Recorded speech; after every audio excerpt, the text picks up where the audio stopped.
Et si on se trompait complètement sur notre rapport à la nourriture, si ce n'était pas du tout une question de volonté, mais plutôt un mécanisme de protection? Dans cette analyse, on va explorer une approche bienveillante de ces comportements, bien loin de la honte et de la culpabilité. Cette phrase, elle change tout, non? Elle nous dit en gros, arrêtez de vous battre. L'idée, ce n'est pas d'attaquer le trouble alimentaire comme un ennemi. Non, non. La clé, ce serait plutôt de comprendre quelle est la douleur qu'il essaye de cacher, de protéger. C'est vraiment le point de départ de toute notre réflexion. On parle tout le temps de lutte contre un trouble alimentaire, de combat. Mais, et si ce n'était pas du tout ça la bonne approche? Si ce qu'on appelle un trouble était en fait la meilleure solution qu'un système intérieur a trouvée pour survivre à une douleur émotionnelle insupportable? Du coup, ça pose une question essentielle. Ces comportements qu'on voit de l'extérieur et qu'on juge si vite, et s'ils n'étaient que la partie visible de l'iceberg, quelle pourrait bien être leur fonction cachée? À quoi servent-ils vraiment dans le monde intérieur d'une personne? Bon, pour piger cette histoire, il faut qu'on rencontre les personnages principaux de notre psyché. On va s'appuyer sur le modèle des systèmes familiaux intérieurs qui nous dit qu'en fait, on a tous différentes parties en nous et chacune a un job bien précis. Alors le premier, c'est le manager. Imaginez un genre de planificateur hyper vigilant. Son but, sa seule mission, c'est d'éviter la douleur. Alors il contrôle tout, l'emploi du temps, les relations, la nourriture, tout pour que la souffrance n'ait même pas une chance de pointer le bout de son nez. Et puis, il y a le pompier. Lui, c'est tout l'inverse. Il n'anticipe rien, il réagit. C'est le gestionnaire de crise. Quand les émotions deviennent trop fortes, que l'incendie se déclare à l'intérieur, il débarque et utilise des moyens extrêmes pour l'éteindre. Une crise alimentaire, par exemple. Peu importe les conséquences, l'important, c'est de calmer la douleur, là, tout de suite. Et pourquoi tout ce cirque? Pourquoi le manager contrôle et le pompier étend les feux?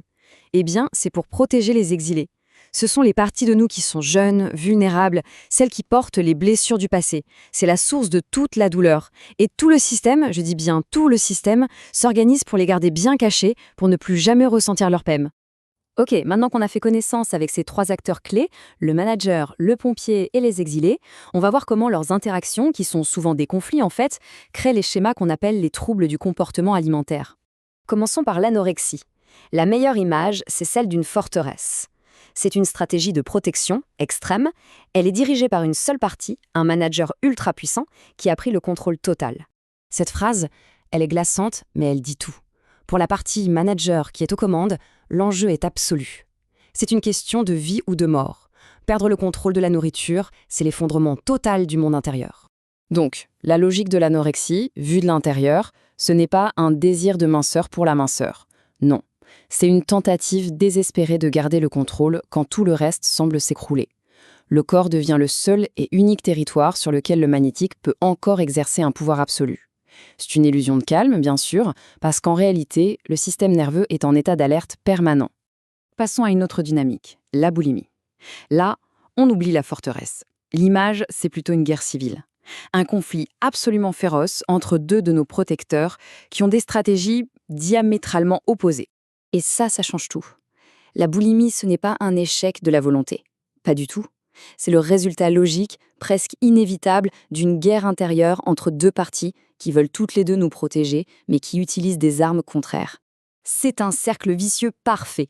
Le manager, pour contrôler, restreint, affame. La pression monte, jusqu'à devenir insupportable. Alors, le pompier intervient en mode urgence absolue. C'est la crise. Et juste après, arrive la honte. Une honte immense. Et cette honte, c'est le carburant parfait pour le manager qui revient en force en se disant « Tu vois, il faut que je contrôle encore plus ». Et le cycle recommence. Troisième stratégie, l'hyperphagie. Ici, plus de guerre ouverte. C'est un pompier qui est aux commandes, mais un pompier qui ne s'arrête jamais. Sa mission est constante. Éteindre en permanence une douleur de fond, une sorte de bruit blanc émotionnel, en utilisant la nourriture comme anesthésiant. Cette phrase est tellement juste. L'enjeu ici, ce n'est pas la gourmandise, ce n'est pas de manger trop. L'enjeu, c'est de manger assez. Assez pour ne plus rien sentir. On change complètement de perspective. La nourriture n'est plus un aliment, c'est un anesthésiant. L'hyperphagie, c'est donc cet effort constant, souvent silencieux, pour garder les émotions des exilés sous une chape de plomb. La nourriture devient une armure, un coussin. Ce n'est même pas forcément une recherche de plaisir, mais plutôt une recherche d'absence de sensation. C'est un processus souvent vécu dans la solitude, de manière presque dissociative, comme en pilote automatique.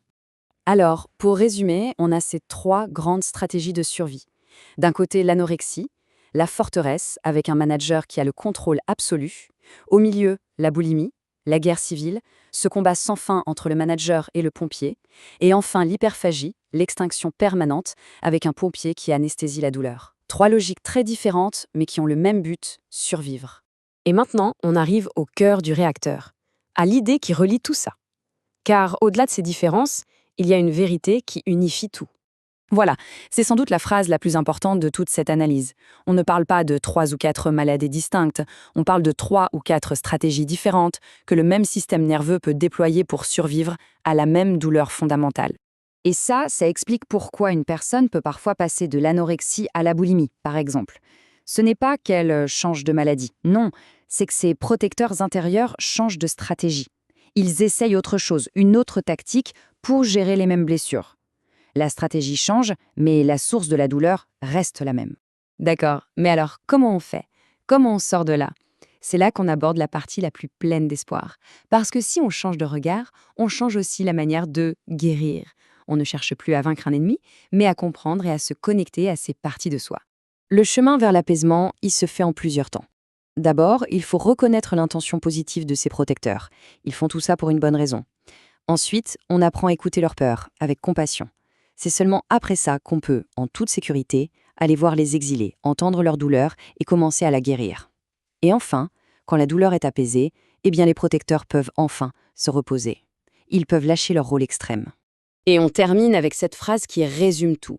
Le but final, ce n'est pas de contrôler la nourriture. Le but, c'est de guérir la douleur que la nourriture servait à gérer. Quand les parties blessées de nous sont enfin entendues, vues, consolées, alors la nourriture peut enfin redevenir juste de la nourriture. Plus un ennemi, plus un champ de bataille, plus une armure, simplement de la nourriture.